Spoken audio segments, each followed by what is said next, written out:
ഇന്നേ കുറേ നാളുകൾക്ക് ശേഷം ഞാനൊരു വീഡിയോ ആയിട്ട് വന്നേക്കണതാണേ. വെജിറ്റേറിയൻ റെസിപ്പിയാണ്. അതിന് വേണ്ടിയിട്ട് കുറച്ച് പീനട്ട്, ജീരകം, കടലപ്പരിപ്പ്, ഉഴുന്നുപരിപ്പ്, ഉലുവ, മല്ലി, വെളുത്തുള്ളി, അങ്ങനെ കുറച്ച് സാധനങ്ങൾ എടുത്തിട്ടുണ്ട്. പിന്നെ അതിലേക്ക് ഒന്ന് ചൂടാക്കുകയാണ്. അതെല്ലാം കൂടി ഒന്ന് ചൂടാക്കി എടുക്കുകയാണ് കേട്ടോ. പിന്നെ നമ്മുടെ കശ്മീരി ചില്ലിയും സാധാരണ എരിവുള്ള മുളക്, എത്രയും നമുക്ക് മുളക് ആവശ്യമുള്ള എരിവ് ആവശ്യമുള്ള അത്ര ഇടാം കേട്ടോ. പിന്നെ കരിവേപ്പിൻ്റെ ഇല, പിന്നെ കുറച്ച് വെളുത്ത എള്ള്, കുറച്ച് കഷ്കശ, ഇത്രയും സാധനങ്ങൾ നന്നായി ചൂടാക്കി എടുക്കണം. ഒന്ന് നന്നായി ചൂടാവുക, അത്രേ വേണ്ടൂ. കളറ് മാറി ബ്രൗൺ ഒന്നും ആവണ്ട കേട്ടോ.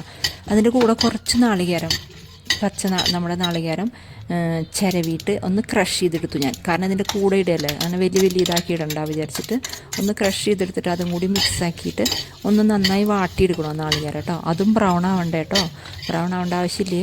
എന്നിട്ട് നന്നായിട്ട് അതൊന്ന് ഇളക്കിയെടുത്തതിന് ശേഷം നമ്മൾ ഒന്ന് വാടി വന്നു കഴിഞ്ഞാൽ അതിലേക്ക് കുറച്ച് മഞ്ഞൾപ്പൊടി ആഡ് ചെയ്യണം. മഞ്ഞൾപ്പൊടി ഇട്ടിട്ട് അതൊന്ന് ചൂടായി കഴിഞ്ഞാൽ നമുക്ക് സ്റ്റവ് ഓഫ് ചെയ്യാം. സ്റ്റവ് ഓഫ് ചെയ്തിട്ട് നമ്മൾ ചൂടാറിക്കഴിഞ്ഞാൽ നന്നായിട്ട് നമ്മൾ മിക്സിയുടെ ചെറിയ ജാറിലിട്ടിട്ട് നന്നായിട്ട് ക്രഷ് ചെയ്തെടുക്കുക. മീൻസ് ചെറിയൊരു തരി അതിൽ വേണം, അതാണ് ഉദ്ദേശിക്കുന്നത്. നന്നായിട്ട് ഫൈൻ പൗഡർ ആവണ്ട. എന്നിട്ട് വഴുതനങ്ങയാണ് നമ്മൾ ഉണ്ടാക്കണമെന്ന റെസിപ്പി. വഴുതനങ്ങ നിറച്ചതാണ് കേട്ടോ.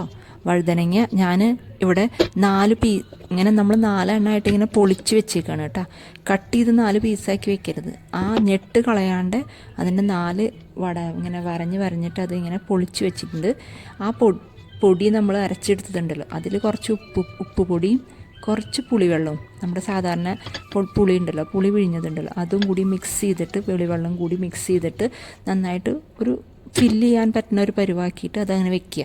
എന്നിട്ട് അതിൽ ഓരോരോ വഴുതനങ്ങ എടുത്തിട്ട് അതിൽ നന്നായി ഫില്ല് ചെയ്ത് കൊടുക്കണം നമ്മൾ കേട്ടോ. ഫില്ല് ചെയ്തിട്ട് എല്ലാ വഴുതനങ്ങയും ഫില്ല് ചെയ്ത് കൊടുത്തതിന് ശേഷം മാവ് കുറച്ച് ബാക്കി ഉണ്ടാവും. മീൻസ് നമ്മുടെ മാവല്ല, നമ്മുടെ ആ മസാല കുറച്ച് ബാക്കി ഉണ്ടാവും. അതവിടെ ഇരിക്കട്ടെ, നമുക്ക് ആവശ്യമുണ്ട്. ലാസ്റ്റ് നമുക്ക് ആവശ്യമുള്ള സാധനമാണ് കേട്ടോ. അതവിടെ ഇരുന്നോട്ടെ. അതെല്ലാം ഫില്ല് ചെയ്ത് വെച്ചിട്ട് നമ്മൾ തവ ചൂടാക്കിയിട്ട് ഞാൻ ഉപയോഗിച്ചിരിക്കുന്നത് മസ്റ്റർഡ് ഓയിലാണ്. മസ്റ്റർഡ് ഓയിൽ എടുക്കാൻ കാരണം ഒരു നോർത്ത് ഇന്ത്യൻ ടേസ്റ്റ് വരാൻ വേണ്ടിയിട്ട് അങ്ങനെ ചെയ്തതാണ് കേട്ടോ. മസ്റ്റർഡ് ഓയിൽ എടുക്കുമ്പോൾ നന്നായിട്ട് മസ്റ്റർഡ് ഓയിലിൽ നിന്ന് ആ പുക പോകണം. ആ ചൂടായി പുക പോയതിന് ശേഷം മാത്രമേ നമ്മൾ എന്ത് കുക്കിങ്ങിനായാലും നമ്മൾ അതിൻ്റെ ഐറ്റംസ് ആഡ് ചെയ്യാൻ പാടുള്ളൂ, അല്ലെങ്കിൽ ആ സ്മെല്ല് വരും കേട്ടോ. അപ്പോൾ ഞാൻ ഇവിടെ മസ്റ്റർഡ് ഓയിലാണ് എടുത്തതെന്ന് വേണ്ട, അതെന്നെ നിർബന്ധമില്ല. ഇഷ്ടമുള്ള എണ്ണ നമുക്ക് കുക്കിംഗ് ഓയിൽ ഏത് വേണമെങ്കിലും ഉപയോഗിച്ചുണ്ടാക്കാം കേട്ടോ. വെളിച്ചെണ്ണ എടുക്കാണ്ടിരിക്കും കൂടുതൽ നല്ലതെന്ന് എനിക്ക് തോന്നുന്നു. വെളിച്ചെണ്ണ വെച്ചിട്ട് ഞാൻ ഉണ്ടാക്കിയിട്ടില്ല. എന്നിട്ട് വഴുതനങ്ങ എല്ലാം എടുത്ത് വെച്ചതിന് ശേഷം അടച്ചു വെച്ച് അങ്ങോട്ടും ഇങ്ങോട്ടും തിരിച്ച് മറിച്ചിട്ട് നമ്മളത് വേവിച്ചെടുത്തു.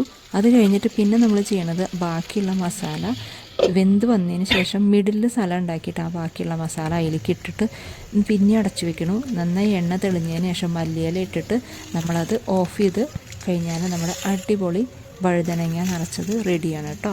എല്ലാവരും ട്രൈ ചെയ്ത് നോക്കണേ. ഭയങ്കര